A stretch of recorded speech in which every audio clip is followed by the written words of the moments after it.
Et on en vient aux affaires scolaires. La parole est à Angélique Michel concernant les conventions annuelles d'objectifs et les subventions associées pour des projets d'animation au titre des temps d'activité périscolaires. Merci Monsieur le maire, chers collègues. Donc sur cette délibération, nous avons 4 réserves. La première, nous n'avons pas eu accès comme l'an dernier à la synthèse récapitulative comportant les noms des ateliers. La seconde, vous accordez une subvention à un État. Je vous la cite puisque je ne l'ai pas citée tout à l'heure, l'ambassade de Turquie. C'est assez surprenant en fait de la part d'une ville et donc nous émettons de grandes réserves quant à cette subvention. Nous ne souhaitons pas en fait l'intervention dans les écoles de représentants de l'État turc quand on connaît la critique de cet État de la laïcité française, de son encouragement au communautarisme et de son financement d'associations islamistes. La troisième concerne le CAUE.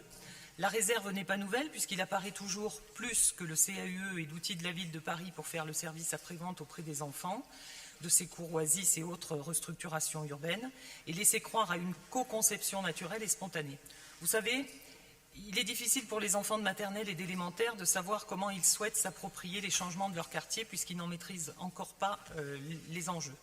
Et puis enfin, la quatrième, c'est s'agissant de la présence de l'association La Petite Roquette, qui a déjà organisé des soirées cyclettes en mixité choisie, qui à notre sens est inacceptable. Donc pour ne pas pénaliser les autres associations, nous nous abstiendrons et demanderons un vote 10 juin en Conseil de Paris. Je vous remercie. Merci, effectivement. Dans nos conseils d'arrondissement, on ne peut pas modifier les délibérations. Et donc, je laisse la parole à Karine Roland. Merci, monsieur le maire. Merci, chère Angélique Michel. Que vous dire? Alors, l'État turc, là, j'avoue que je découvre, et il me semble qu'il serait tout à fait illégal qu'une collectivité locale subventionne un État. Donc, j'émets une réserve et nous allons vérifier. Mais ça me paraît quand même tout à fait étonnant.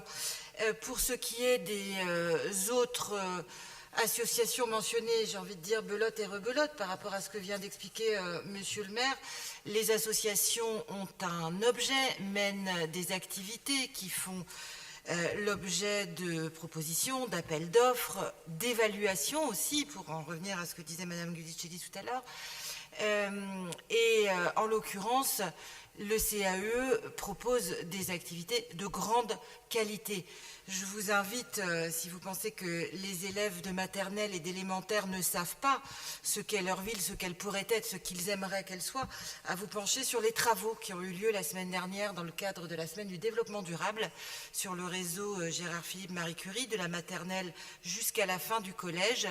Nous en avons eu une restitution dans cette mairie, dans le hall de la mairie, avec des maquettes réalisées par les plus jeunes ou des plus âgés. Et je peux vous dire que cela donnait non seulement à rêver, à s'inspirer, mais aussi à réfléchir.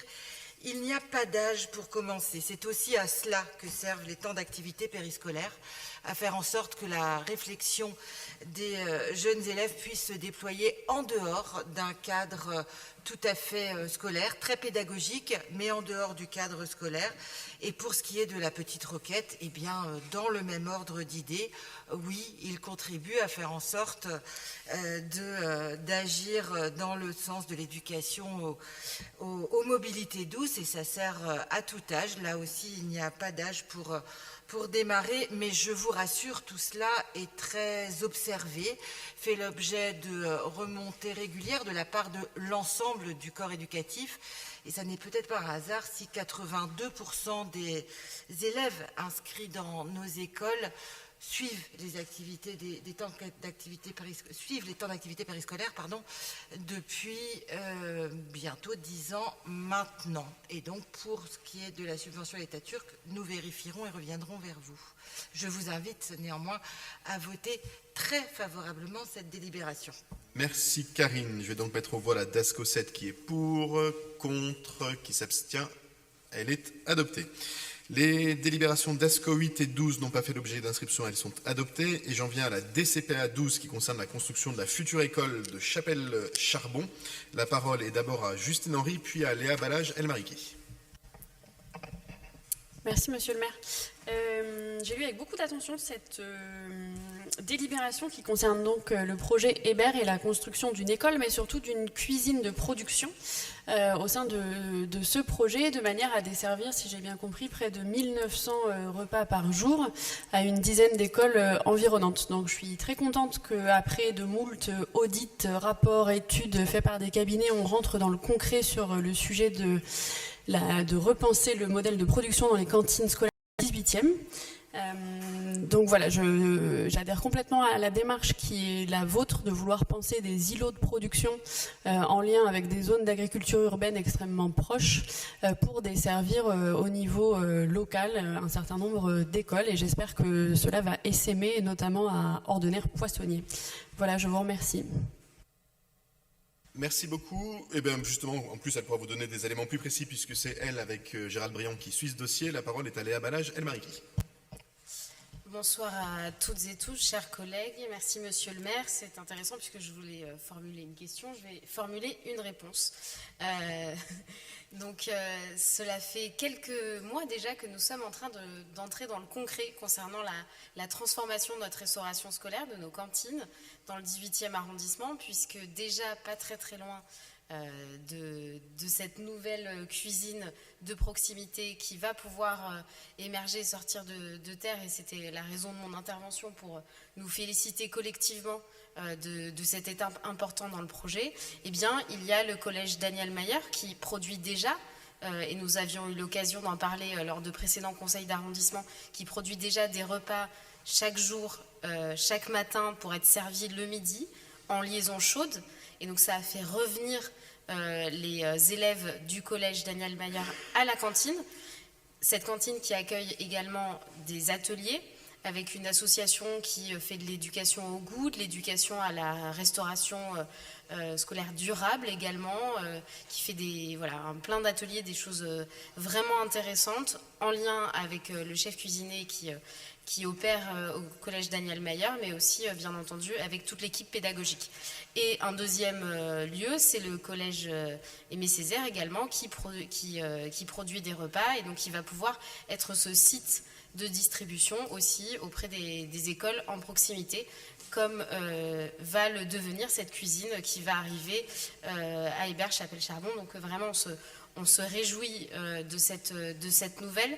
C'est une étape très importante dans la transformation, et ça veut dire que maintenant, et là c'était peut-être le sens un peu le plus de ma question, c'est que les prochains ensembles scolaires qui doivent être prévus à Paris doivent nécessairement intégrer cette dimension.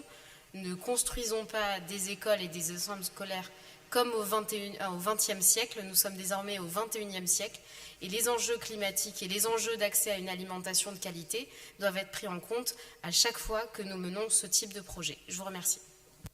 Merci beaucoup pour ces éléments. Karine Roland ? Ou c'est pas la peine ? Non. D'accord.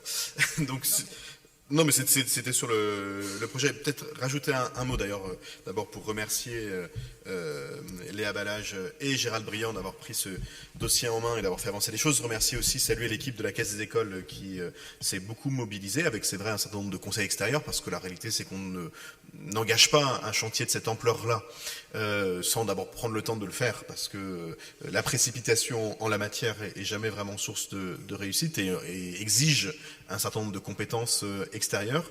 Et puis les remercier surtout de travailler à cette croissance rapide de la Caisse des écoles. C'est des nouveaux métiers, et donc comme chacun le sait, une structure qui croît c'est très compliqué de faire croître une structure.